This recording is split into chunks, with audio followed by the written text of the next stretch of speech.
Salut Jade, Salut, ça va? ça va? Super et toi? Ouais, ça va.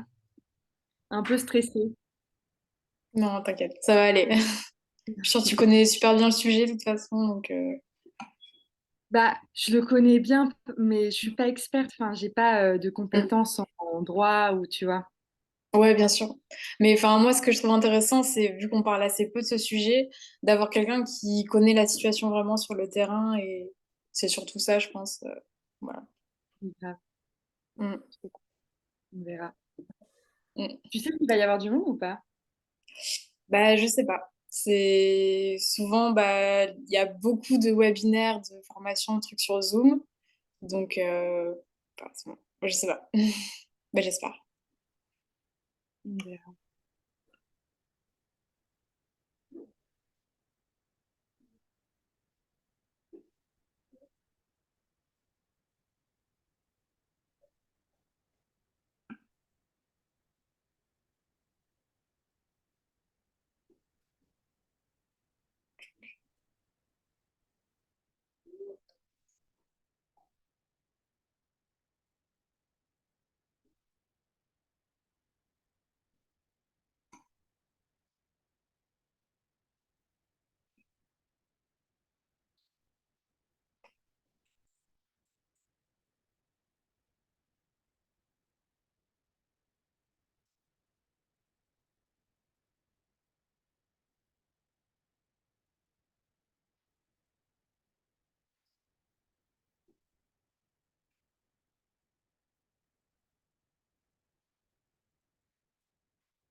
D'ailleurs, enfin, il y a les deux premières questions là sur l'évolution et l'histoire de la frontière franco-britannique. J'ai Mm. peur d'être un peu longue, donc si jamais tu me trouves trop longue, n'hésite pas à me dire ou à Ok, me t'inquiète. recentrer. Mais c'est bon, il n'y aura pas de souci, je pense.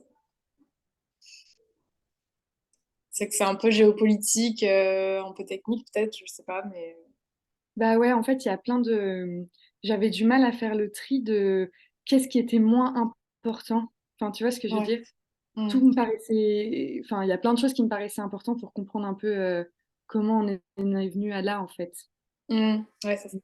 Mais du coup, j'essaie de me chronométrer un peu, mais c'est long, quoi. Non, mais t'inquiète. Mais de toute façon, juste que ça passe pas plus d'1h30 en tout, quelque chose comme ça. Ouais. Bon, j'imagine que ça va. Et puis après, je me suis dit, si jamais on n'a pas le temps de faire toutes les questions, que les gens ils pourront quand même me contacter, enfin s'ils ont des questions Ouais, ou je pourrais donner les sources aussi qui seront ok. beaucoup Bah, plus. je le dirai ça du coup, ouais. Ouais, grave, tu pourras le dire. Mm.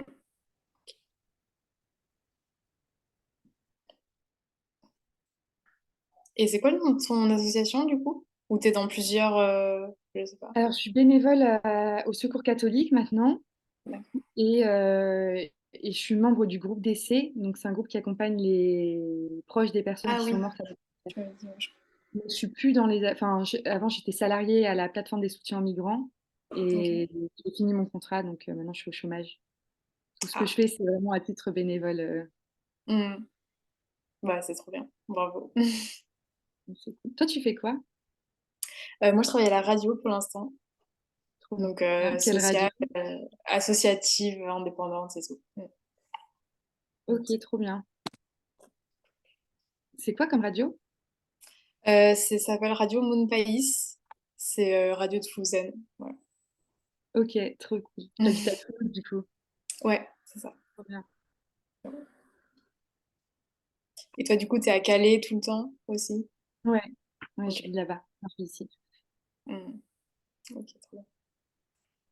Et tu fais quoi à la radio? Enfin, T'es animatrice ou tu montes? Je fais un petit peu d'animation, ouais, sinon je fais le montage, les réseaux sociaux, c'est vraiment polyvalent, quoi. Donc, c'est intéressant.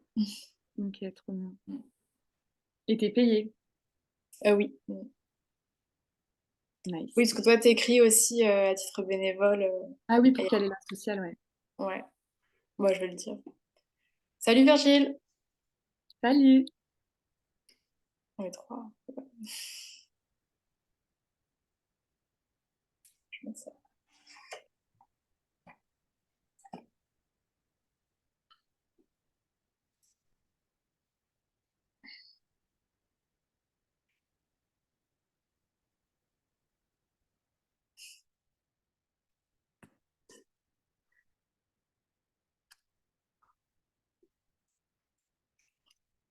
Virgile, c'est un peu le spécialiste géopolitique. Donc du coup, Virg- intéressant aussi, j'imagine. Qui est-ce qui est spécialisé dans la géopolitique? Virgile, Ok, qui vient trop de bien. rejoindre. Mm. Bah, il pourra me compléter alors comme Si, spécialiste géopolitique.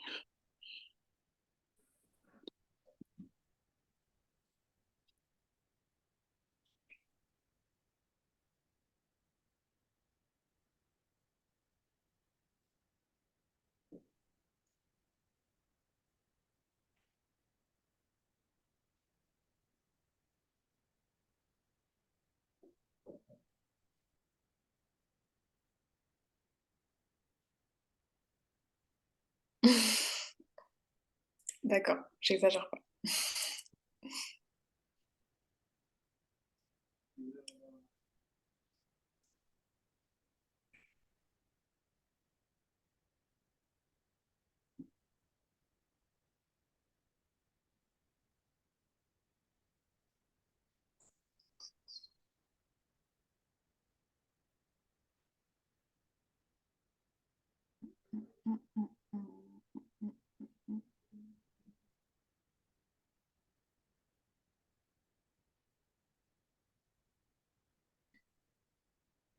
Bon, du coup, on peut attendre 2 minutes, peut-être que les gens arrivent.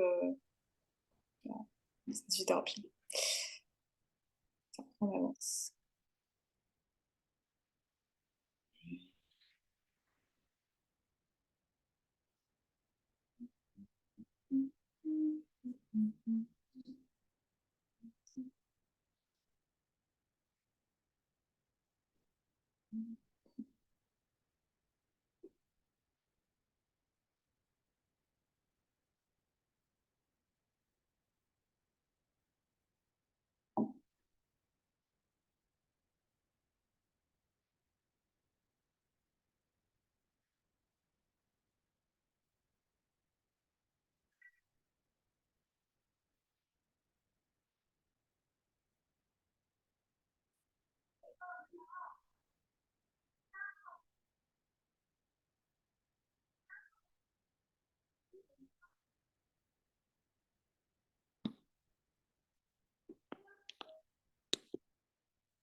Bah, du coup, peut-être qu'on peut commencer, qu'on est déjà, on est 7.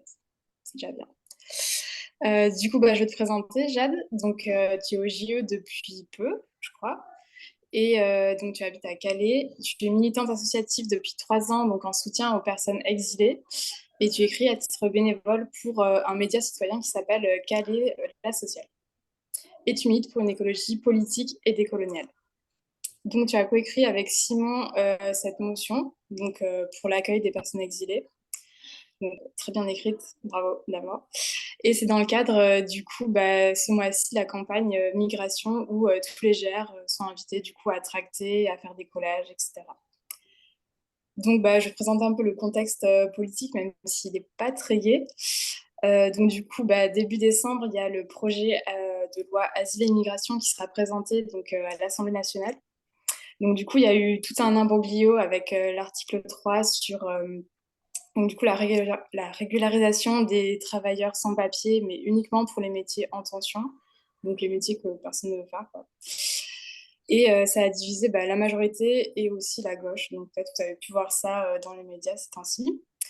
Donc Emmanuel Macron a eu la volonté même de faire un référendum sur le sujet, mais il a abandonné l'idée vu qu'il n'a pas de majorité au Sénat et à l'Assemblée. Et Elisabeth Borne, elle, du coup, a la volonté de bah, trouver un compromis avec les Républicains tout en essayant de montrer un côté entre guillemets de gauche. Donc bon, voilà, compliqué. Donc déjà, bah, point important, on a utilisé le mot exilé sur cette motion. Donc la définition, c'est vraiment les personnes qui sont forcées de partir. On entend aussi le mot réfugié, migrant, etc. Donc c'est vrai que c'est pour rappeler un peu. Mais du coup, la position des JE, c'est vraiment que toute personne qui doit pouvoir partir sans que son intégrité physique ou morale soit remise en question. Voilà. Et quelques chiffres, bah, malheureusement, il y a eu 25 000 morts ces 8 dernières années en Méditerranée. Et pour la frontière franco-britannique, du coup, on va plutôt se concentrer sur cet aspect-là. C'est 380 personnes qui sont mortes aussi dans quelques années. Donc, avant de faire un peu une présentation de la motion avec toi, Jade, première question, du coup, cette loi, si elle passe, ce sera la 29e loi immigration depuis 1980. Donc, quasiment une par an, on voit que bon, il y a un peu une petite obsession sur ce sujet-là. Et qu'est-ce qu'on peut dire, du coup, sur l'évolution des différentes lois asile et immigration et sur leur durcissement, du coup, parce on imagine qu'il y a un peu un durcissement de la loi aussi là-dessus. Merci Delphine. Du coup, bonjour tout le monde. Je précise juste, voilà, enfin, que j'ai pas forcément de compétences juridiques, mais que j'ai une expérience de terrain et j'ai travaillé après en plus en profondeur sur la question plus politique à la frontière franco-britannique. Donc, si jamais il y a des erreurs ou vous avez des choses à apporter, n'hésitez pas aussi à le dire et que ça puisse être aussi un échange. Du coup, concernant les différentes lois d'immigration, il faut savoir que depuis 1945, la France, elle a voté une loi sur l'immigration tous les 2 ans en moyenne. On compte 117 textes majeurs sur l'immigration depuis 1945, 57 lois et 2 conventions internationales. Sur l'évolution de ces différents textes, je vais me concentrer principalement sur la question du droit d'asile, puisque c'est le sujet un peu de la motion pour les personnes exilées, les personnes qui arrivent de manière dite irrégulière sur le territoire. Euh, donc, je rappelle aussi que le droit d'asile, c'est pas un privilège, mais c'est bien un droit, puisque, enfin, on le voit beaucoup maintenant, mais depuis des années, dans les campagnes électorales, mais aussi dans le parti au sein du Rassemblement national, que on en fait plus un privilège que un droit, alors que c'est une convention qui est ratifiée depuis 1951. Donc l'État s'est doté un peu de moyens légaux pour refouler certains demandeurs d'asile et donc le faire en sorte que ce soit plus vraiment un droit accessible à tous et toutes. Donc il y a trois moyens légaux majeurs qui ont été créés au fil des années. Le premier, c'est menace à l'ordre public, qui est beaucoup utilisé aussi là sous le gouvernement macroniste avec Gérard Darmanin. Le deuxième, c'est demande manifeste et infondée. Donc, en fait, on va dire à une personne qui demande l'asile, on ne comprend pas bien ce que tu veux dire, on ne comprend pas bien ton récit, c'est pas très clair, donc c'est infondé, tu peux pas continuer cette démarche. Et le troisième, c'est celui que nous, on rencontre le plus à la frontière franco-britannique, et c'est le règlement Dublin. C'est une directive européenne qui existe depuis les années 80, qui a été appuyée par la France et l'Allemagne à cette époque pour faire en sorte en fait que les personnes puissent demander l'asile que dans un seul pays dans l'Union européenne, et elles peuvent demander l'asile que dans le premier pays où elles arrivent en Europe. Donc, pour les personnes qui n'ont pas accès à des visas, c'est la Grèce et l'Italie, principalement. Donc, ça met la Grèce et l'Italie dans des situations compliquées et en tension, puisqu'elles se retrouvent avec des arrivées constantes, hein, c'est le flux migratoire depuis des années, les gens vont et viennent. Et donc, il n'y a pas de solidarité européenne. Et d'ailleurs, ça, c'est une des propositions que nous, on fait dans les JE, justement, par rapport à ce règlement de Dublin, de le supprimer et permettre une solidarité européenne entre les différents pays. Mais ça a été proposé à l'époque et ça n'a pas été accepté par la France, l'Allemagne et notamment les Balkans dans les années 80. Le règlement de Dublin, il permet aussi une traçabilité en fait des personnes exilées. Et pour tracer les gens, il y a eu un système qui s'appelle le système Eurodac, qui a été créé en 2003 et ça permet de tracer toutes les empreintes en fait, parce que les personnes, quand elles rentrent sur le territoire européen, sont forcées de prendre leurs empreintes. Et donc, ça permet de suivre un peu les gens et donc de pouvoir les renvoyer si jamais on estime qu'elles sont dublinées dans l'état dit responsable, à savoir l'Italie ou la Grèce. Ça a des conséquences terribles sur l'accès aux droits pour les personnes, mais aussi physiques, puisque nous, à la frontière, on constate des personnes qui se brûlent les doigts pour éviter d'être tracées justement et donc d'être renvoyées dans les pays dits responsables. Donc ça, c'est pour les directives qui permettent la sécurisation à la frontière franco-britannique. Concernant l'ordonnance de 1945 relative aux conditions d'entrée et de séjour des étrangers, il y a 6 modifications majeures qui ont eu lieu. Donc, pour cette évolution de l'ordonnance, il faut savoir qu'en 1945, on pouvait traverser les frontières de manière illégale sans forcément se faire contrôler. Et d'ailleurs, on pouvait traverser les frontières de manière illégale et sans se faire expulser si on demandait l'asile rapidement, sous les 90 jours, il me semble, une fois accédé au territoire. Donc ça a énormément évolué puisqu'aujourd'hui, en fait, les personnes, elles ne traversent plus les frontières sans se faire contrôler. Elles sont sujettes à de nombreuses interpellations. Interpellations liées justement à la menace à l'ordre public, interpellations où il y a même eu la création de zones d'attente, notamment dans la frontière franco-italienne, où en fait maintenant on constate des chasses à l'homme, puisque les personnes, elles sont obligées de se cacher dans les montagnes. Et il y a eu une réglementation dans les années 2000 qui disait qu'on pouvait interpeller les personnes exilées sur une zone de 10 km. Donc en gros, dans les montagnes, par exemple, à Briançon, il y a de véritables tracts envers les personnes et il y a plusieurs décès de personnes exilées qui meurent à cause de ça, en essayant de fuir les contrôles. Donc maintenant, c'est vraiment plus rare d'arriver sur le territoire illégalement sans échapper à un contrôle par rapport à 1945. Ce qui a évolué aussi dans cette ordonnance depuis cette année-là, enfin depuis 1945, c'est les conditions matérielles des demandeurs d'asile. On constate en fait que les conditions matérielles des demandeurs d'asile se sont énormément dégradées. Avant, en fait, en 91, les personnes avaient une carte de travail pour pouvoir travailler le temps de leur demande d'asile. Et d'ailleurs, même avant ça, en 45, les personnes, elles pouvaient demander une carte de travail, mais travailler directement. Après, ça a été changé sur le fait qu'elles pouvaient directement travailler. Ensuite, la carte de travail est revenue et les personnes pouvaient travailler dans un temps donné, le temps de leur demande d'asile. Et en 80, justement, ce qui a changé, c'est le chômage. Et les personnes exilées ne pouvaient plus avoir de carte de travail si le taux de chômage dans le pays était fort. Et ça, c'est toujours une réglementation qui est actuelle aujourd'hui. Il y a de moins en moins de cartes de travail qui sont délivrées si le taux de chômage est élevé. parce qu'on considère que c'est les personnes exilées qui volent le travail des personnes, etc. Enfin, vous connaissez ces idées reçues.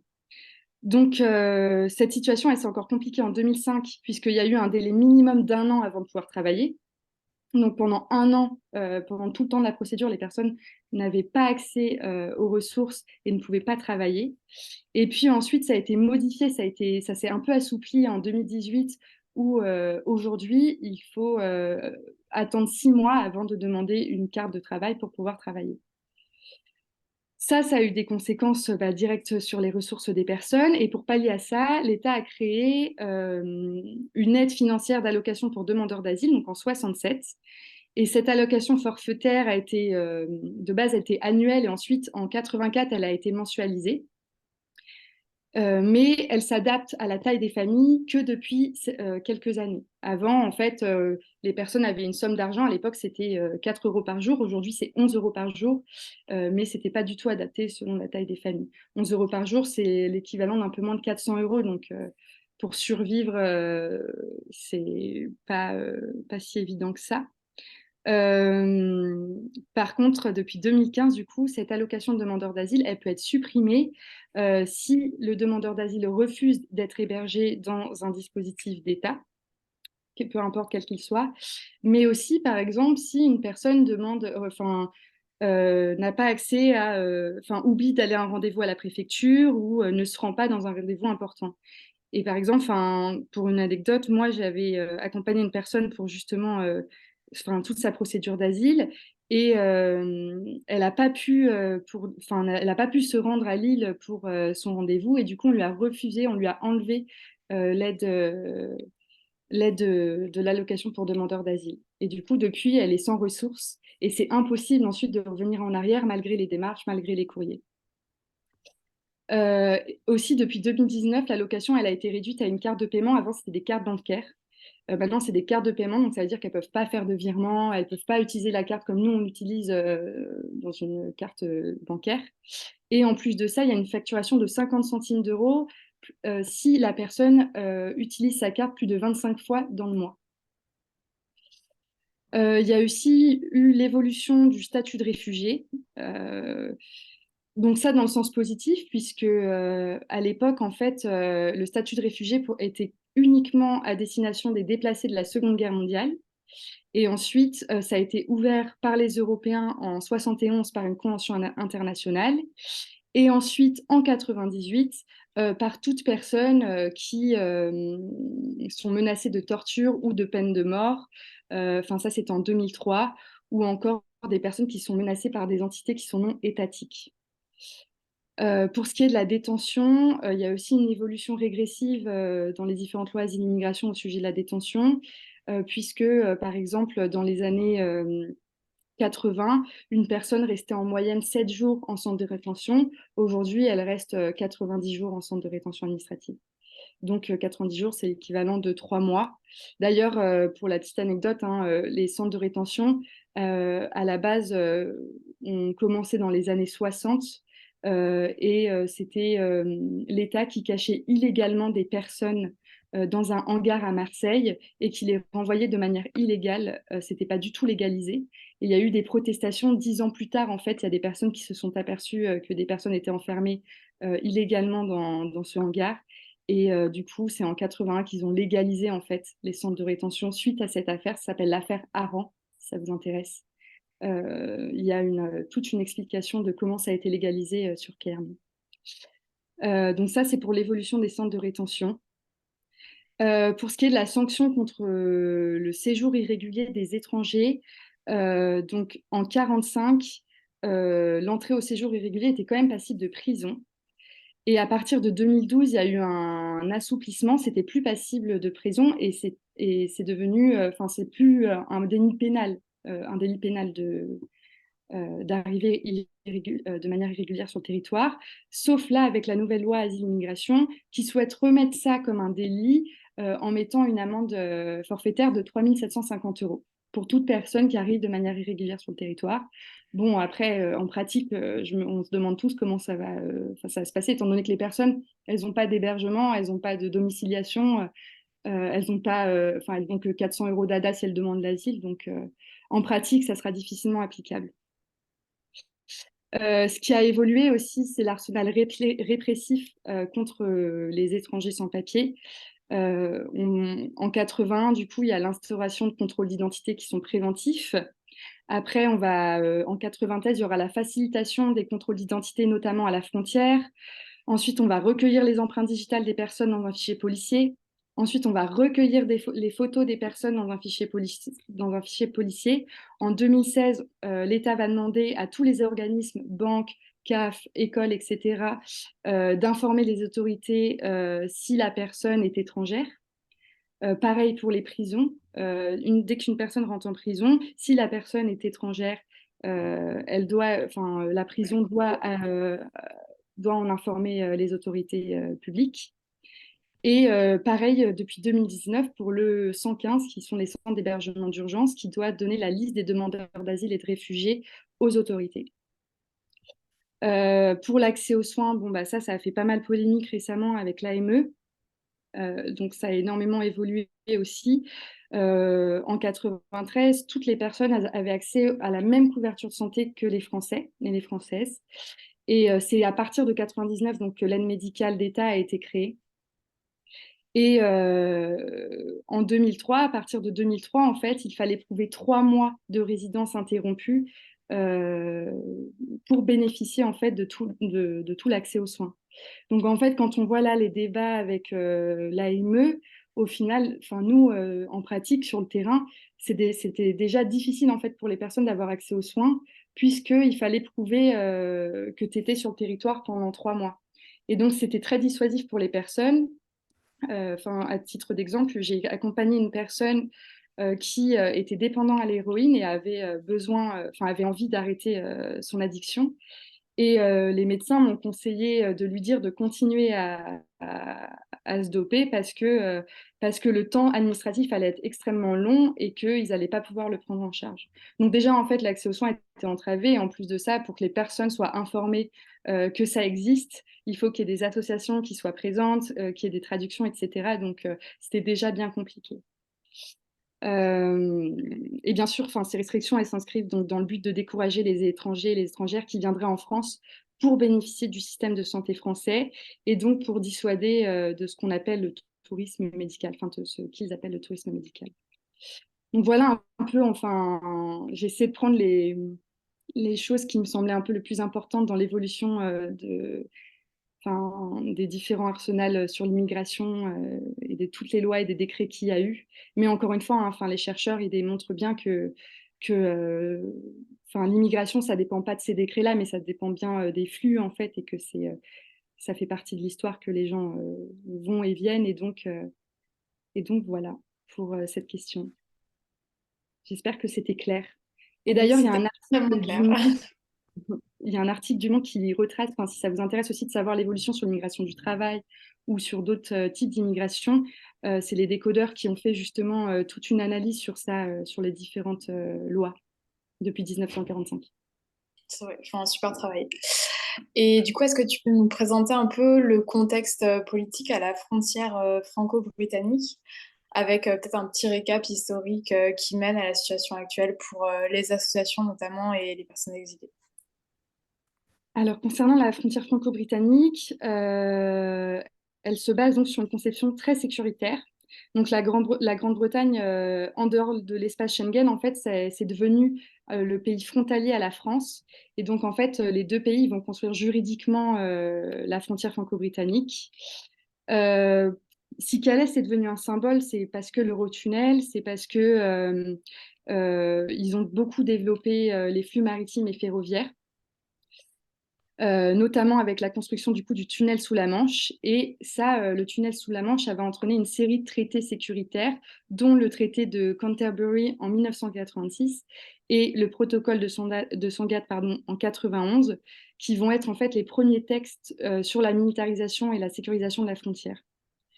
En 89, c'est la fin de la guerre froide et la chute du mur de Berlin. À ce moment-là, à la frontière franco-britannique, on a du coup des personnes exilées qui sont issues de l'ancien bloc soviétique, à savoir les Polonais, les Slovaques, les Roms, etc. Il y aura des bénévoles d'Amnesty International qui étaient présents à ce moment-là et qui apportaient déjà des soins matériels, d'information au droit, mais aussi une aide sociale. La première association calaisienne, elle date de 1994, elle s'appelle la Belle Étoile. Et après, il y en a eu d'autres qui sont arrivés au compte-gouttes, au fur et à mesure aussi de la médiatisation à Calais, mais aussi à la frontière. En termes d'hébergement, à cette époque, les personnes dormaient dans des hangars. En fait, à ce moment-là, les autorités ouvraient des hangars, mais dans des courtes durées. Un des hangars connus avant le camp de Sangatte, c'était le hangar Bord, qui a été ouvert mais fermé 2 mois plus tard par le sous-préfet à l'époque, qui s'appelait Yannick Imbert. Et puis ensuite, à la fermeture de ce hangar, du coup, les personnes se sont mises dans le parc Saint-Pierre. C'est un parc qui est devant la mairie de Calais pour visibiliser justement leur présence. Et face à cette situation et face au fait que les personnes soient visibles, les autorités ont créé le camp de Sangatte. Je ne sais pas si vous connaissez, mais c'est un des premiers points médiatiques de Calais et de la frontière. C'est un camp qui a été administré par la Croix-Rouge et il y a plus de 70 000 personnes en quelques années, en 3 ans, qui sont passées par ce camp. À ce moment-là aussi, les conditions de passage étaient en général, les personnes mettaient 3 semaines à aller en Angleterre. Et au fur et à mesure de la sécurisation, les personnes ont mis 3 mois. Et aujourd'hui, on compte une moyenne de 9 mois. Mais c'est vraiment une moyenne parce qu'il y a des personnes qui sont bloquées à la frontière depuis des années. Notamment, il y a des gens qui sont là depuis 2 ans sans possibilité de passage et sans pouvoir rester en France puisqu'ils sont sous le règlement Dublin. Et aussi, ce qui a évolué, c'est les tentatives de passage. Enfin, c'est les outils de passage. À l'époque, les personnes passaient en camion. Maintenant, avec la sécurisation, c'est devenu impossible et du coup, là, les gens passent en bateau. Là, cette année, depuis janvier, il y a déjà 25 000 personnes qui sont passées en Angleterre par des bateaux de fortune. Mais du coup, plus la sécurisation est forte et plus les personnes prennent des risques et donc Ok, plus il y a de en morts. gros, Ouais. Brevo, ce qu'il fait, c'est que chaque fois que tu envoies une newsletter, il lui met une adresse IP. Sauf que cette adresse IP, une fois que toi tu l'as utilisée, tu l'as donnée à quelqu'un d'autre. Et si ce quelqu'un d'autre fait de la merde, bah, Vincent, ça ton peut, micro est allumé. ça peut faire Je pensais que c'était une intervention que pour. les mails qui sont envoyés avec cette adresse IP, ils Vincent, tu passent peux pas. couper ton micro? Et comme il te donne une adresse IP différente à chaque fois, ben, il y en a qui sont de qualité et du coup, le Donc, filtre de la poste les laisse passer. Delphine, il va y Et il y avoir en a qui moyen sont de de mauvaise couper son qualité, du micro. coup, les filtres de la poste les laissent pas passer, mais grosso modo, tu peux rien, c'est aléatoire en fait. C'est bon, normalement, je viens de couper son micro. Merci Vincent, du coup, pour ces informations. Donc, du coup, à ce moment-là, donc pendant le camp de Sangatte, il y a aussi Nicolas Sarkozy qui débarque et qui est en train de faire sa campagne électorale. Et donc, lui, Sangatte, c'est un peu le point phare de sa campagne. Il veut absolument fermer le camp. Et donc, il va le faire. En 2002, le camp de Sangatte va être fermé et les personnes vont s'éparpiller un peu partout sur la frontière, notamment donc, dans le Dunkerquois, à Tétéghem, Loun-Plage et Grande-Synthe. Mais il y a même des tentatives de passage qui sont déjà à ce moment-là, donc dans les années 2000, observées en Normandie. Aujourd'hui, c'est un fait, hein, dans le Calvados, il y a de plus en plus de personnes exilées qui s'y ont installés et qui tentent le passage de ce point-là parce que la militarisation est moins forte. Ce qui va changer aussi dans la sécurisation et dans la frontière, c'est les attentats du 11 septembre. Euh, Ça va en fait permettre d'ouvrir une fenêtre d'opportunité pour renforcer d'autant plus les dispositifs sécuritaires et notamment les fameux accords du Touquet, les accords du Touquet qui ont été ratifiés en 2003 et que toutes les associations ici dénoncent à la frontière, puisque en fait ça a été le moment où la France et le Royaume-Uni se sont accordés ensemble. Donc le Royaume-Uni, depuis les accords du Touquet, finance la France pour que la France empêche les personnes de passer en Angleterre. Donc ça s'appelle l'externalisation de la frontière et donc, du coup ces accords marquent la bunkérisation de la frontière franco-britannique. À titre d'exemple, juste pour vous parler un peu des coûts qui sont utilisés en termes de répression, de 1998 à 2017, On compte 425 millions d'euros qui ont été dépensés pour l'achat d'équipements et d'installations dédiés au contrôle de zone. 425 millions d'euros, c'est l'équivalent de la construction d'un hôpital, de 11 lycées ou encore de 17 collèges modernes. Sur la même période, il y a plus de 500 millions d'euros qui ont été dépensés pour le fonctionnement, incluant le salaire des agents de la sécurité privée. Et tout cela, du coup, grâce aux accords du Touquet. Il y a un livre qui s'appelle Histoire politique du barbelé, qui a été écrit par le sociologue Olivier Razac, et qui parle aussi de comment en fait, les entreprises, les multinationales se sont enrichies face à cette politique sécuritaire. Et il dit une phrase que je cite: Les fabricants proposent plusieurs agencements clés en main, de l'anti-franchissement à l'anti-progression, en passant par l'anti-escalade.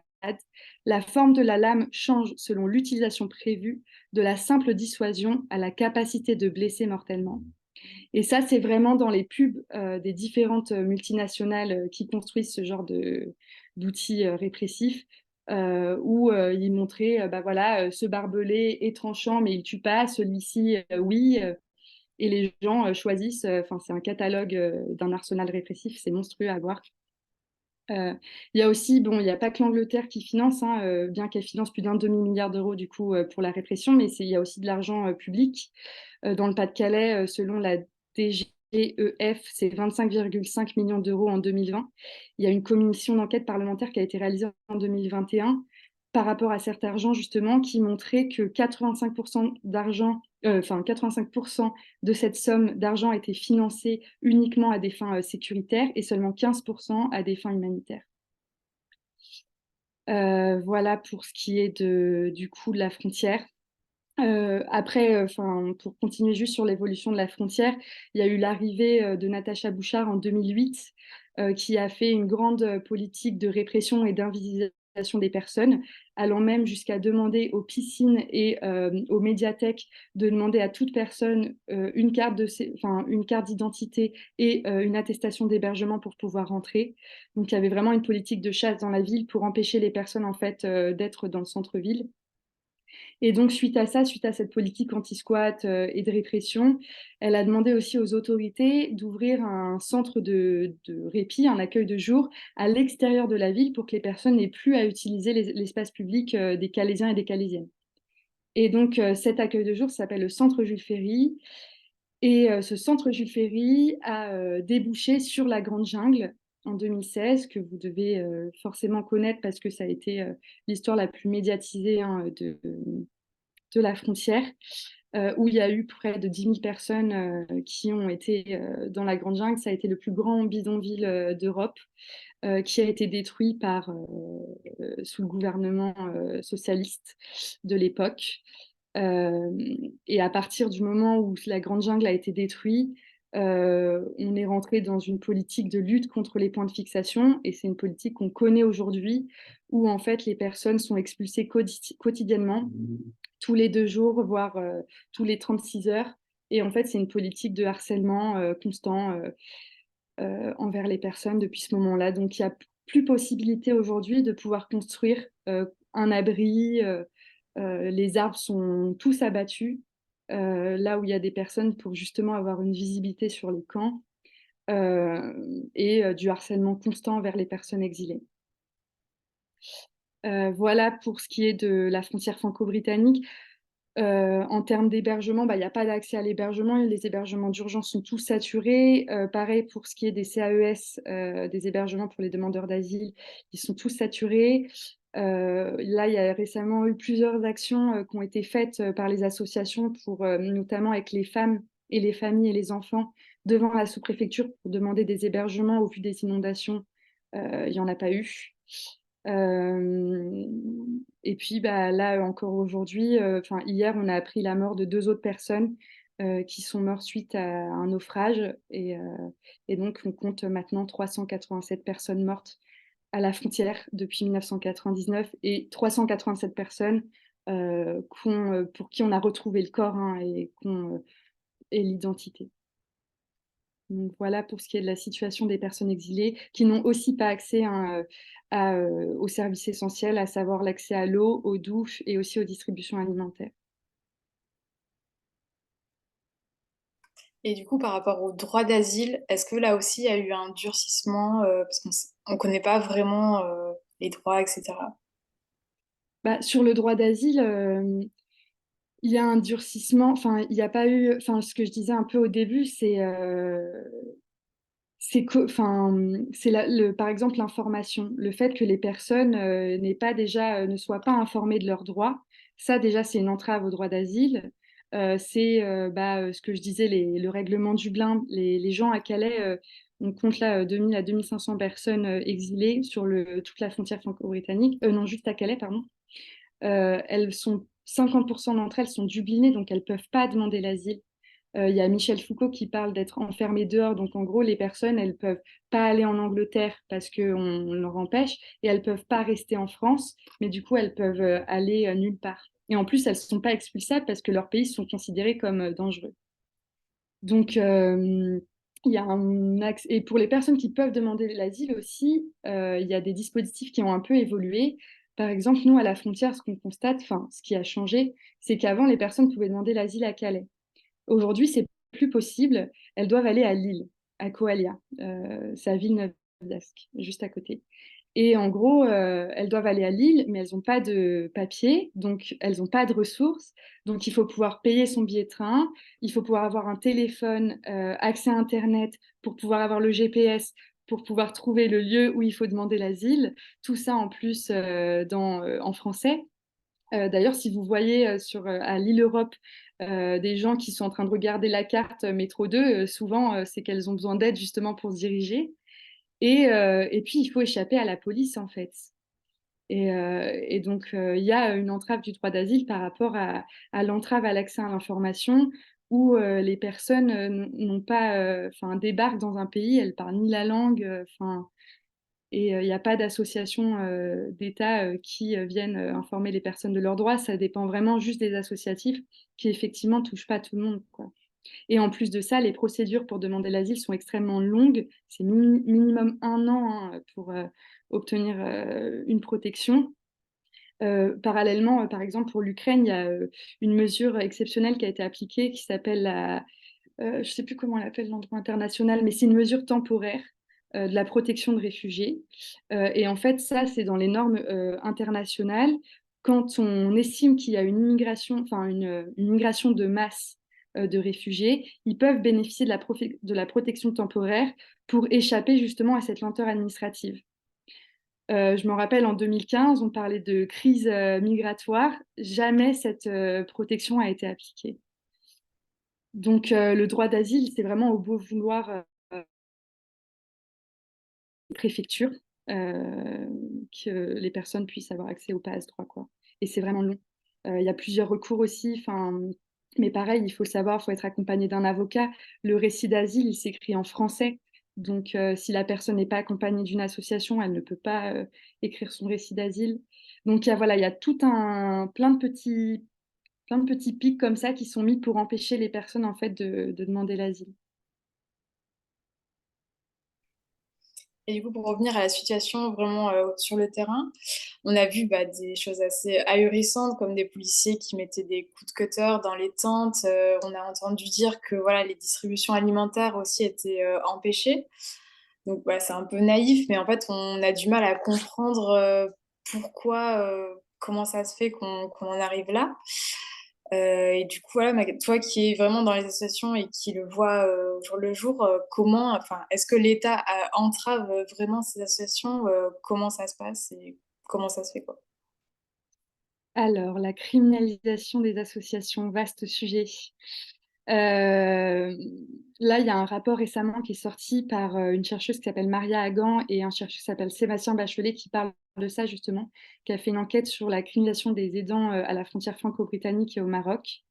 Et en fait, il montre dans le rapport que la criminalisation des acteurs et des actrices solidaires donc, passe par le ciblage des associations et les initiatives solidaires, donc par l'implantation d'obstacles physiques et spatiaux aux actes de solidarité. Par exemple, à Calais, ce que la municipalité fait, c'est qu'ils mettent tout le temps des rochers de 3 tonnes, là où nous, on donne accès à l'eau, on donne accès à la nourriture. Donc, par exemple, il y a 2 ans, il y avait une cuve d'eau sur un lieu de vie qu'on remplissait tous les jours, qui est d'ailleurs le seul moyen des personnes pour avoir accès à l'eau, c'était notre cuve de l'association Calais Foot Collective. Et la préfecture ou la municipalité avait mis donc une ligne de rocher pour empêcher les personnes de s'approvisionner en eau et donc nous de venir en camion et de remplir la cuve. Mais il y a aussi eu la construction d'une douve, donc un énorme fossé dans un lieu de vie pour empêcher aussi, pareil, les camions de passer pour donner de la nourriture et de l'eau. Ou encore des attaques financières comme des arrêtés anti-distribution. Pendant 1 an, on les a contestés et maintenant ils n'ont plus le droit de le faire, mais pendant 1 an, en fait, on pouvait être arrêté parce qu'on n'avait pas le droit de distribuer de l'eau et de la nourriture à titre gratuit. Moi, j'ai été mobilisée plusieurs fois pendant 1 heure et demie dans des camions de CRS parce que j'avais une brouette où j'avais des oignons et que c'était illégal de donner accès à ces ressources. Après, il y a aussi des techniques un peu plus répressives et qui ciblent les personnes. Des personnes qui, bah voilà, quand tu es une personne solidaire, mais qu'en plus tu es précaire et que tu es racisée, bah, tu es plus sujette à de la criminalisation. Il y a une personne qui manifeste beaucoup et qui est très présente dans la sphère calaisienne, qui lui a reçu directement de la pression dans son travail donc qui a arrêté un peu de manifester et d'être présent dans l'espace public parce qu'il a reçu la pression des autorités, notamment la BAC qui est venue à maintes reprises chez lui pour lui mettre des coups de pression. Mais il y a aussi des attaques donc, contre la sécurité de l'emploi. Il y a une artiste calaisienne qui, elle, s'est vue se faire refuser un travail parce qu'elle était politisée sur la question de l'exil. Donc, elle avait été prise, on lui avait proposé un travail aux Beaux-Arts de Calais, et c'est la maire de Calais qui a empêché qu'elle puisse être prise comme dans son taf, quoi. Et puis, il y a des menaces contre les statuts administratifs. Donc, il y a 2 ans, par exemple, il y a eu une ouverture de squat qui a été faite. Ça faisait depuis 2018 qu'il n'y avait pas eu d'ouverture de squat due à la répression. Et en fait, il s'est avéré que les personnes qui ont participé à l'ouverture de squat étaient britanniques. Et donc, ils ont été arrêtés. On les a placés en centre de rétention administrative. Et ils ont été expulsés en Angleterre avec une IRTF, une interdiction de séjourner sur le territoire français pendant 1 an. Donc ça, c'est des pratiques qui arrivent pour les solidaires des personnes exilées, mais aussi, je pense que vous le connaissez bien du côté des écologistes, parce que c'est le même arsenal répressif qui est utilisé avec des écoutes, de la filature, etc. Surveillance physique. Et sinon, par exemple, sur la Méditerranée, là, il y a une loi qui a été adoptée récemment par le gouvernement italien, qui a adopté donc une loi entravant les sauvetages en mer des ONG. Donc en gros, maintenant, en Méditerranée, les ONG, elles ne peuvent plus elles peuvent sauver qu'une embarcation à la fois et elles sont obligées de revenir à terre. Donc ça veut dire que s'il y a plusieurs embarcations qui font naufrage, je peux en prendre qu'une, je suis obligée de revenir à terre. Et en plus de ça, les ports dits sûrs par le gouvernement italien où elles doivent aller et à des milliers de kilomètres de là où les personnes en général peuvent être sujettes à des naufrages. Donc du coup, ça a une entrave, pour les associations, mais aussi pour la vie des personnes, puisque aujourd'hui, elles ne peuvent plus bénéficier d'un sauvetage adéquat, déjà que c'était précaire avant. Et par rapport aux OQTF, donc les obligations de quitter le territoire, donc dans la motion, je crois que tu dis que la moitié des personnes qui sont en CRA ensuite sont obligées de quitter le territoire. Et comment se fait du coup le placement dans ces centres de rétention et quelles sont les conditions de vie à l'intérieur? Parce qu'on imagine que voilà, c'est compliqué d'un point de vue psychologique aussi, c'est ce que tu rappelais. Et donc voilà. Alors du coup, pour ce qui est des centres de rétention, donc c'est un lieu privatif de liberté dans lequel l'administration place les personnes non françaises afin de mettre en œuvre leur éloignement. Donc à la différence d'une prison, les personnes, elles n'ont pas commis de crimes et de délits, mais elles sont enfermées du fait qu'elles soient en situation irrégulière et qu'elles n'aient pas donc les bons papiers sur le territoire. Donc actuellement en France, il en existe 25. Il y a 25 centres de rétention administrative, dont 4 en Outre-mer. Le nombre de personnes retenues en métropole était de 15 922 et en outre-mer de 27 643. Ce qui interpelle, ce qui interpelle aujourd'hui beaucoup, c'est qu'en fait, il y a une évolution des personnes qui sont placées en centre de rétention quand elles sortent de prison, donc c'est une double peine. Et c'est un peu la politique de Darmanin aujourd'hui, hein, de toutes les personnes qui ont fait des peines de prison, c'est de les placer directement en centre de rétention. Donc, ce qui fait que les personnes peuvent être enfermées au cours de leur vie plusieurs fois sous le simple fait qu'elles soient étrangères. Et ça, par rapport au rapport qui a été fait par les associations qui soutiennent les personnes dans les CRA en 2022, ils constatent une augmentation du coup de 80% par rapport à 2021 des personnes étrangères qui sortent de prison qui sont enfermées dans les centres de rétention juste après. Pour ce qui est de comment les personnes donc, sont placées en centre de rétention, c'est ce que je disais aussi un peu plus haut, c'était par rapport aux OQTF, donc 67% des personnes qui sont enfermées dans les CRA, c'est dû à une OQTF, et aussi en deuxième position, c'est le transfert du Dublin. Et les personnes donc, reçoivent une OQTF ou un transfert du Dublin parce qu'elles se font interpeller par la police, principalement.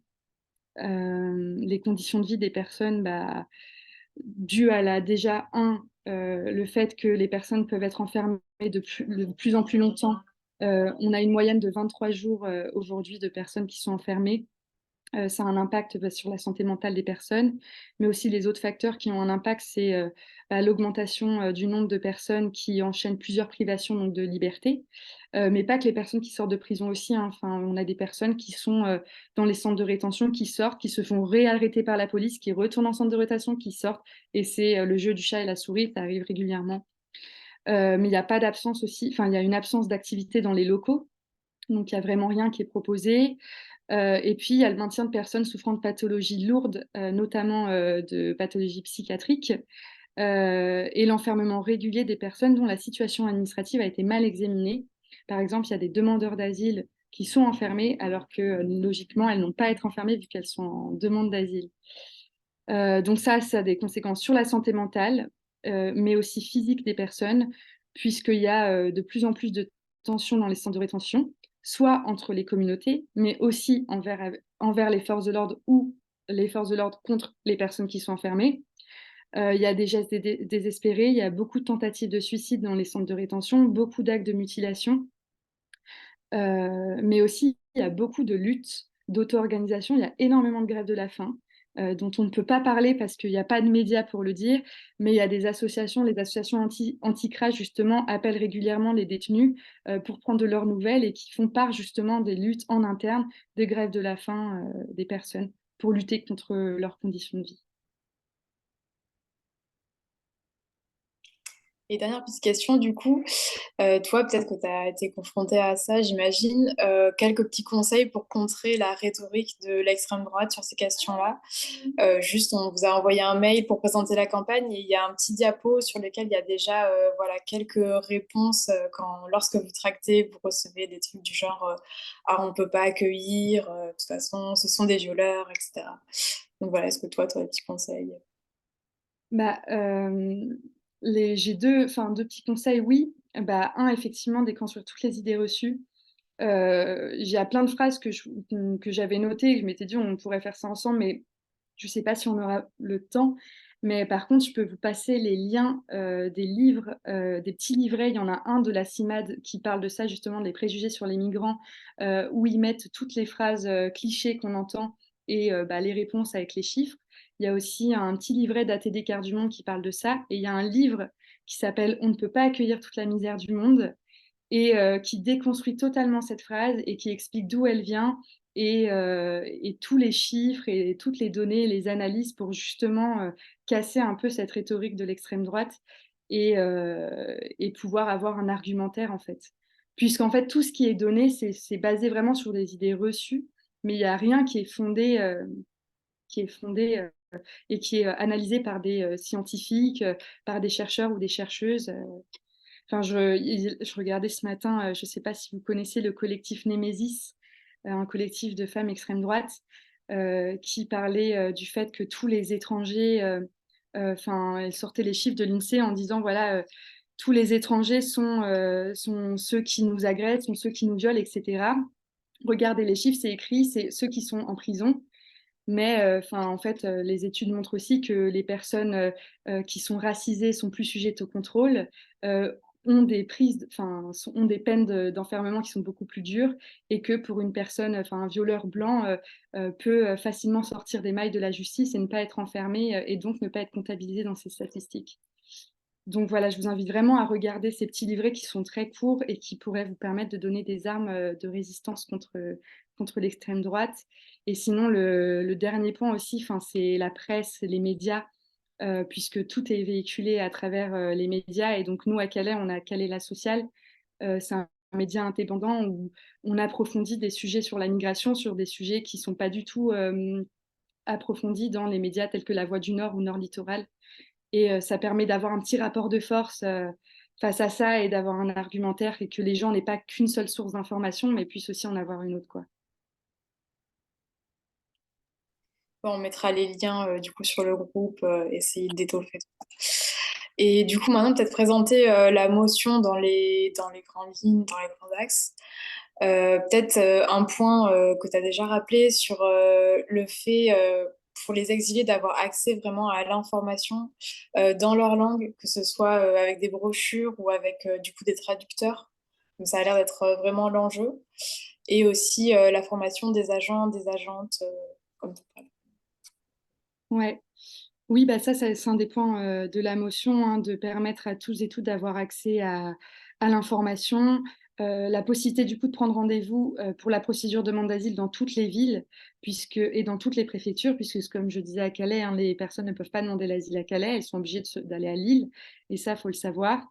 Euh, Aussi, les jeunes écologistes, on avait dit dans la motion, donc l'accès garanti à une information objective sur les procédures administratives pour les personnes exilées dans les langues comprises par les demandeurs et les demandeuses d'asile, euh, et un accès facilité à ces informations dans les administrations, notamment par exemple dans les commissariats, puisque quand une personne ne connaît pas un pays, la première chose à laquelle elle pense, c'est aller au commissariat et demander de l'aide à la police.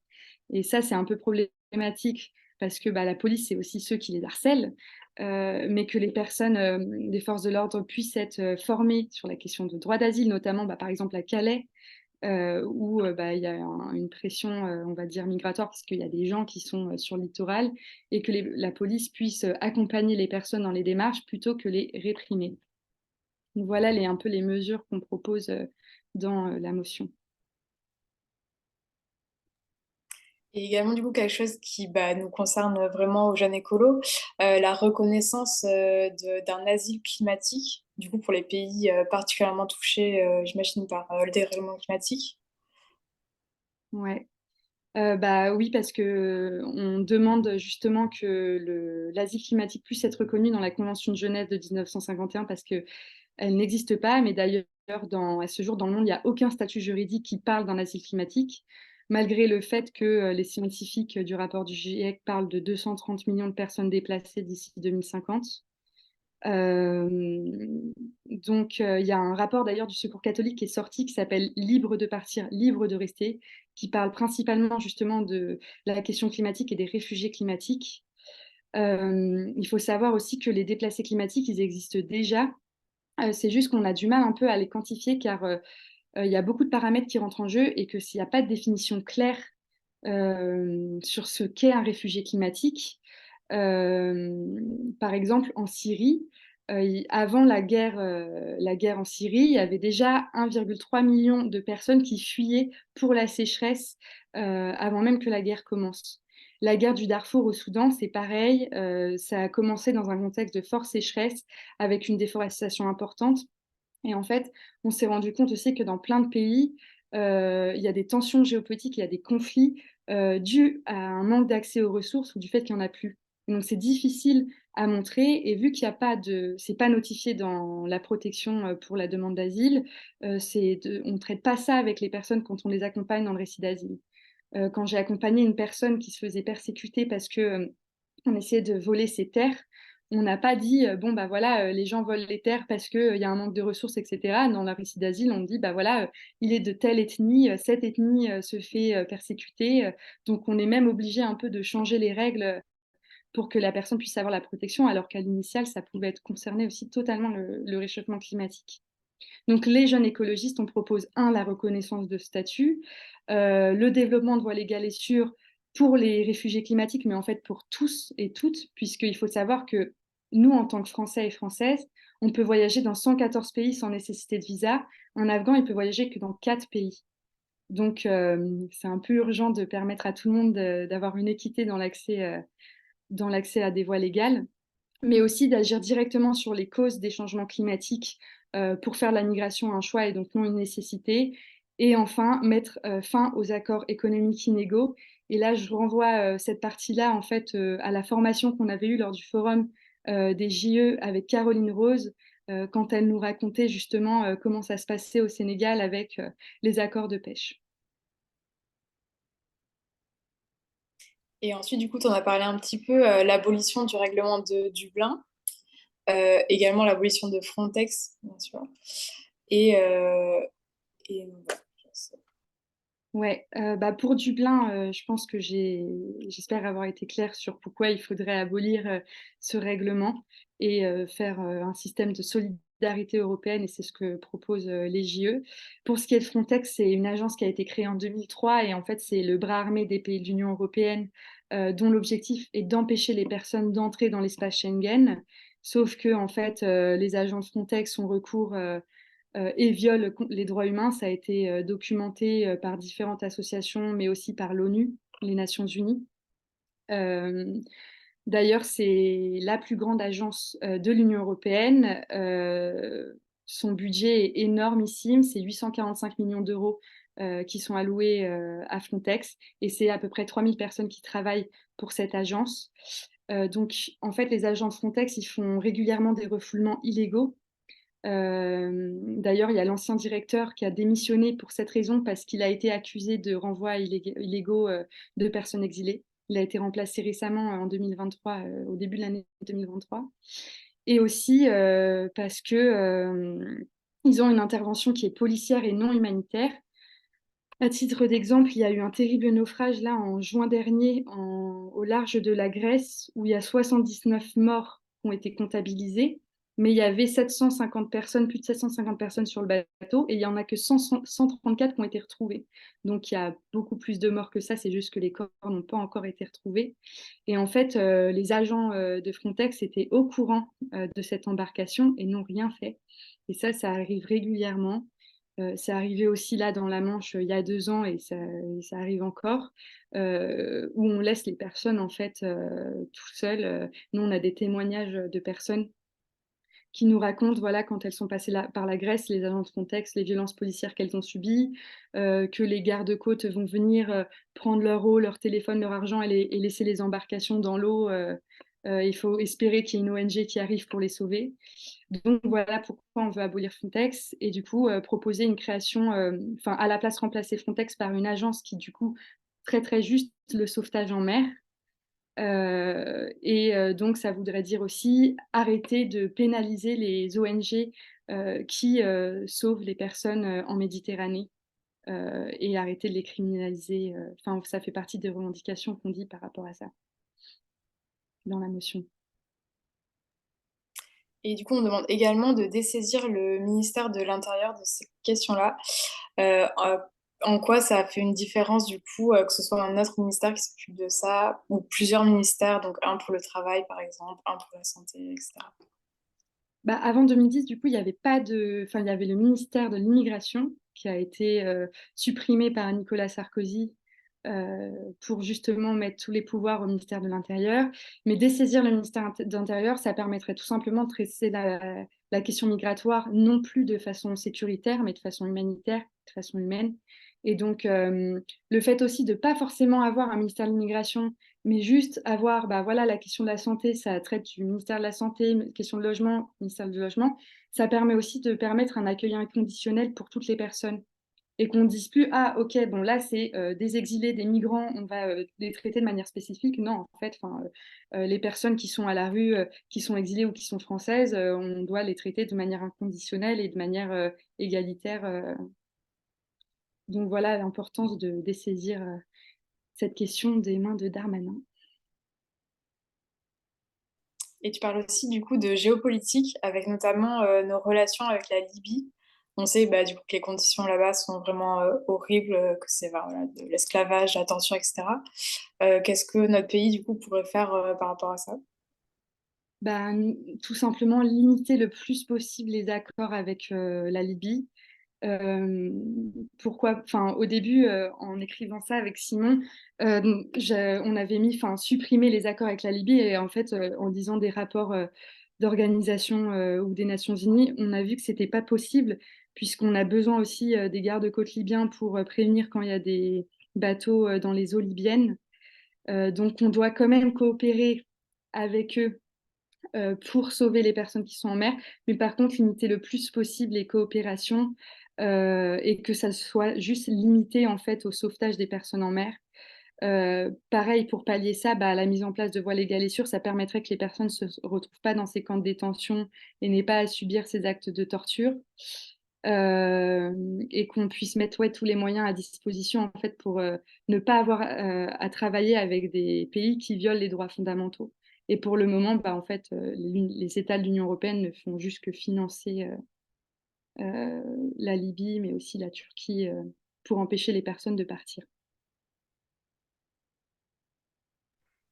Et pour finir, du coup, tu parles aussi de la question des femmes et des personnes LGBT+, qui sont encore plus touchées, du coup, bah, quand ils migrent par les discriminations, par les violences, etc. Là aussi, qu'est-ce qu'on pourrait mettre en place spécifiquement pour ces personnes-là? Bah, déjà, ce serait d'en parler, parce que quand on parle de la migration, on parle, enfin, on a l'imaginaire d'hommes en fait qui migrent, mais en fait, 52% des personnes qui migrent, ce sont des femmes. Euh, et en fait, elles sont totalement invisibilisées, et c'est une volonté politique, puisque en fait, euh, parler, enfin mettre sur le devant de la scène des femmes ou des personnes de la communauté LGBTQIA+, ça permettrait pas de justifier en fait une politique répressive comme ça. Donc, je pense que ça, il faut mettre les femmes sur le devant de la scène, il faut les mettre en avant pour justement justifier et montrer que ces politiques n'ont pas lieu d'être. On le voit aussi quand on compare, quand il y a eu les réfugiés d'Ukraine, ce qui était mis en avant pour justement justifier sa solidarité des États européens, c'était parce que il y avait des femmes, il y avait des enfants qu'il fallait absolument les protéger vite et rapidement. Dans la communication des réfugiés soudanais, il n'y a pas du tout ça qui est mis en avant. Et il y a d'ailleurs plus une dimension un peu néocolonialiste où on voit la personne racisée, barbare, sauvage qui va envahir l'Europe et qu'il faut qu'on protège la nation. Donc, donc, il y a enfin, ce qui est difficile aussi, c'est qu'il y a très peu de recherches sur la question des communautés queer dans la migration, mais aussi des femmes. Par contre, il y a une chercheuse qui analyse le genre dans la migration qui s'appelle Elsa Tisler.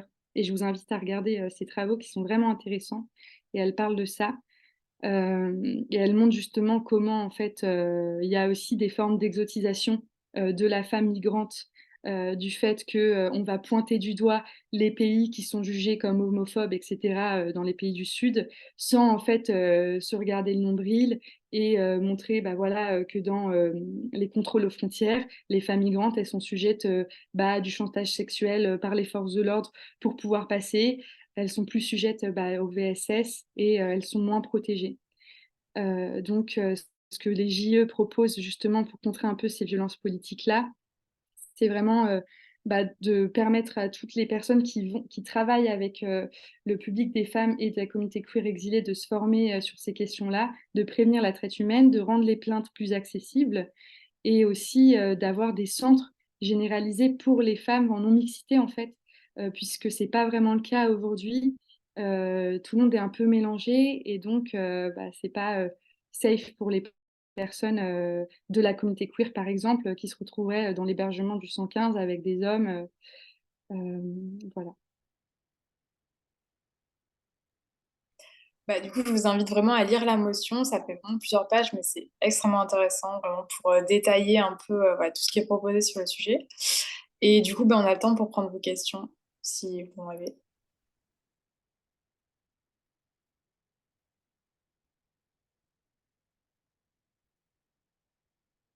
J'espère que je vous ai pas endormi.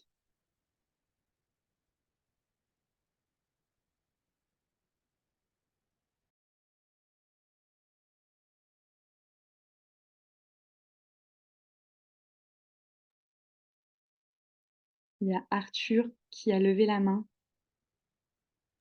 Allez-y, hein, n'hésitez pas. Vous m'entendez? Ok, du coup j'avais une question par rapport à l'extrême droite qui criminalise beaucoup les migrants et qui fait un lien très facile entre les violences commises dans la société et le fait que c'est toujours causé par un migrant. Donc il fait le lien, ils font un lien entre immigration et montée de la violence dans la société. Et donc, en fait, je voulais savoir, est-ce que on sait quel est le réel taux de violence, si on peut appeler ça comme ça, des personnes venant de l'immigration en France par rapport au nombre qui arrive? Alors, personnellement, je ne sais pas si on a des statistiques claires Oui. sur ça. Par contre, ce que je sais, c'est que, enfin, pour avoir travaillé sur la santé mentale avec des spécialistes de la santé mentale, ils nous parlaient beaucoup de la fenêtre d'Overton. Et en fait, la fenêtre d'Overton, c'est quoi? C'est plus tu vis dans des situations précaires et violentes, plus ta fenêtre va être rétrécie et donc tu vas être sujet à avoir un comportement violent. Et donc la pauvreté appelle dans tous les cas à la violence. Et donc les personnes, malheureusement, qui sont exilées ou racisées, sont des personnes qui vivent en France plus dans des situations de pauvreté et de précarité.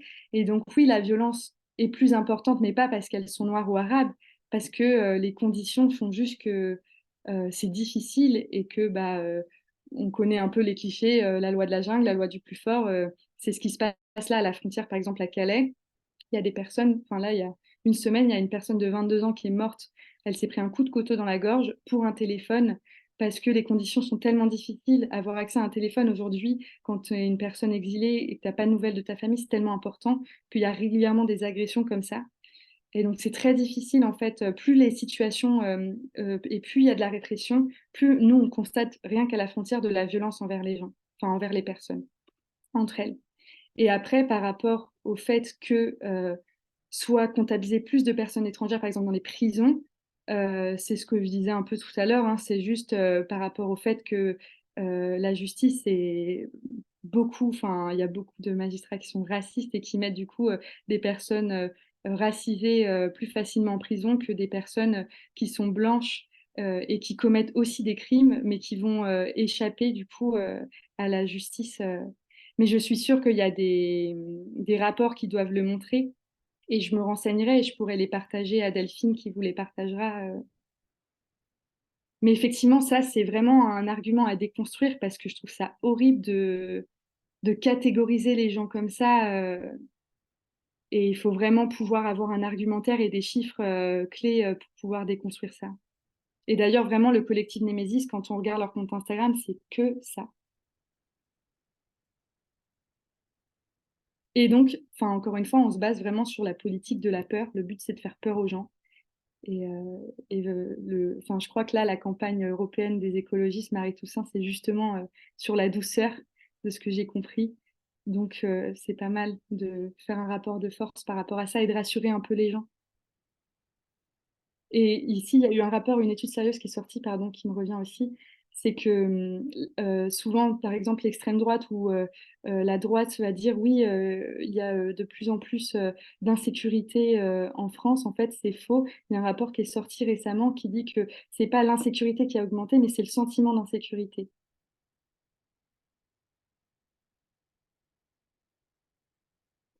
Donc, désolée, ça répond peut-être pas à la question, mais c'est une très bonne question en tout cas. Si, mais les questions d'immigration sont jamais simples et donc faire des chiffres très précis sur un type de situation, c'est très compliqué. Et la montée, effectivement, de ce sentiment d'insécurité, elle est marquée par, je dirais, par l'immigration, par la médiatisation, pardon, qui est faite et la prise en main très rapide par l'extrême droite et tout de suite l'accusation d'une personne étrangère alors que l'enquête vient de débuter. Enfin, c'est des choses qui sont quand même inadmissibles, je trouve. Et au final, enfin, l'enquête prouve que la plupart du temps, enfin, c'est une personne enfin, qui n'est pas issue de l'immigration, enfin, qui n'est pas en tout cas, enfin, qui est de nationalité française. Jugé. Donc après, hum, ce discours facile de l'extrême droite, il nuit gravement aujourd'hui euh, à notre société, puisqu'on a tous ces discours racistes envers ces personnes-là. Et du coup, bah, ces personnes, forcément, elles se sentent seules et isolées. Et c'est malheureux pour elles avec les conditions dans lesquelles elles vivent, quoi. Et d'ailleurs, c'est pour ça que c'est important aussi de médiatiser la lutte des personnes concernées. Enfin, il y a une semaine, je faisais une formation pour des étudiants dans une fac dans le 78 et il y avait un prof de droit international qui, lui, avait tout l'aspect théorique, enfin théorique juridique. Et il disait que oui, ce qui manque aussi, c'est que les personnes, elles luttent elles-mêmes. Et moi, ça m'a un peu fait saigner de l'oreille parce que euh, nous, de notre côté, il y a plein de personnes qui luttent pour leurs droits. Enfin, encore là, à Emmaüs, je ne sais pas si vous avez suivi, mais les personnes sont en grève depuis cet été pour dénoncer les conditions dans lesquelles elles sont dans les Emmaüs.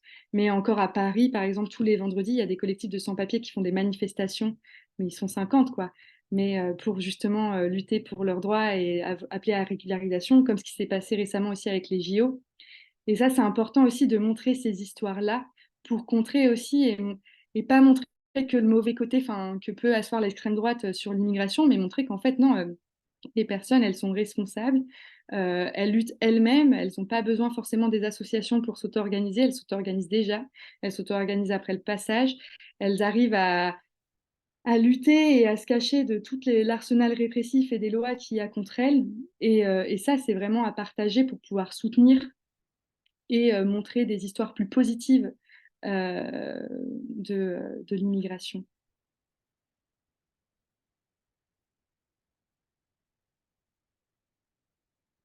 Est-ce qu'il y a peut-être d'autres questions?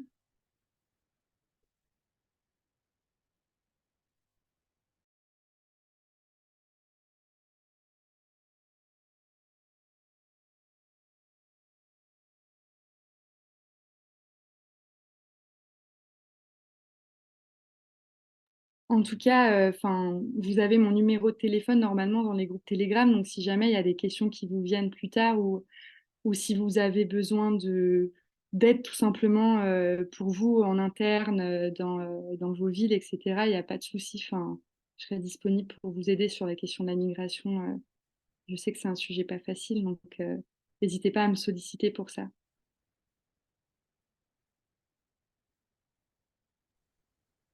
Bon, bah, du coup, s'il n'y a vraiment pas de questions, je sais pas si tu as une dernière chose à rajouter ou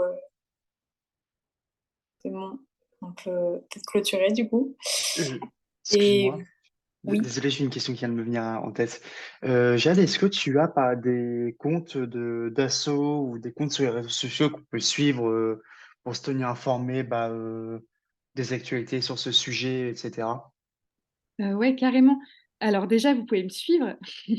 Moi, j'alimente sur la frontière franco-britannique, j'essaye. Mais sinon, il y a Calais Foot Collective. À Calais, il y a Calais Foot Collective. Il y a Utopia 56, la CIMAD, SOS Méditerranée du côté de la frontière enfin du côté de la frontière du sud, quoi. Et sinon, il y a du côté de la frontière franco-italienne, il y a Tous Migrants. Il y a le journaliste aussi Louis Viter, qui lui a passé 1 an à Calais et qui est un journaliste spécialiste de l'immigration, qui est vraiment chouette. C'est un journaliste, enfin photoreporter. Et il y a plein de personnes. Il y a ECPAT pour les mineurs. Mais je pourrais faire une petite liste et l'envoyer pareil à Delphine ou par message, ce sera peut-être plus simple. Je sais pas si vous pourrez tout noter là. Mais qui d'autre? On a plein. Voilà, déjà c'est suffisant, je pense, pour se renseigner. Et après, au fur et à mesure, vous verrez d'autres comptes qui sont partagés. Mais ouais, il y a forcément une asso dans votre ville. Généralement, elles sont juste assez peu connues, en fait, malheureusement. Mm. Mais ouais, ça vaut le coup de se mobiliser pour ça. Et pour les femmes, il y a Refugee Women Center à Calais. Je sais pas trop comment on met la petite main, du coup, je me permets de parler comme ça. Juste, tu as parlé de Louis Viter et sur le sujet, je suis d'ailleurs en train de le lire. Le début est vachement bien. Il vient d'écrire un livre qui s'appelle L'Abattu. Peut-être que toi, tu le connais bien, tu l'as déjà lu. Et je trouve qu'on apprend plein de choses sur le sujet, notamment de cette frontière franco-britannique. Donc, j'ajoute juste cette petite pierre. Très bonne référence. D'ailleurs, si tu vois le nom de Noké, c'est moi. Ok, trop bien. Ouais. Non, non, c'est... Et l'abattu, ça fait vraiment référence aux politiques de chasse à l'homme qui sont orchestrées euh, envers les personnes exilées. Et il y a un livre qui s'appelle La chasse à l'homme de Grégoire Chamaillou et qui parle justement de comment on se permet aujourd'hui, mais dans toute l'histoire, de chasser les migrants, les pauvres, les indésirables, en sous-humanisant les personnes, en les faisant des sous-humains et en faisant juste des corps, en fait. Et c'est vraiment intéressant. Et du coup, Louis Vuitton, il fait beaucoup référence aussi à la chasse à l'homme de Grégoire Chamaillou dans son livre, d'où le titre L'abattu, parce que c'est vraiment des politiques de tract, enfin, et de capture qui sont mises en place. C'est horrible.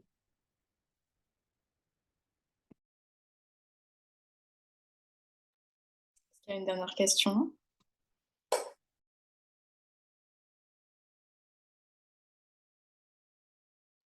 Bah, du coup, bah, vraiment, merci beaucoup, Jade. C'était hyper clair, vraiment, d'avoir réussi à résumer cette motion et vraiment de pouvoir bah, comprendre la situation vraiment sur le terrain. Parce que c'est vrai que les médias, malheureusement, en parlent peu ou alors pas correctement. Donc voilà, ça vaut aussi le coup de lire des journaux indépendants comme bah, celui pour lequel tu écris, justement. Donc voilà. Merci beaucoup d'avoir organisé cette formation. Merci à tout le monde. Et n'hésitez pas à me solliciter du coup si vous avez des questions ou besoin de justement livres, rapports pour se renseigner sur le sujet. Bah, bonne soirée. Merci d'être venu. Au revoir. Au revoir. Merci beaucoup. Merci.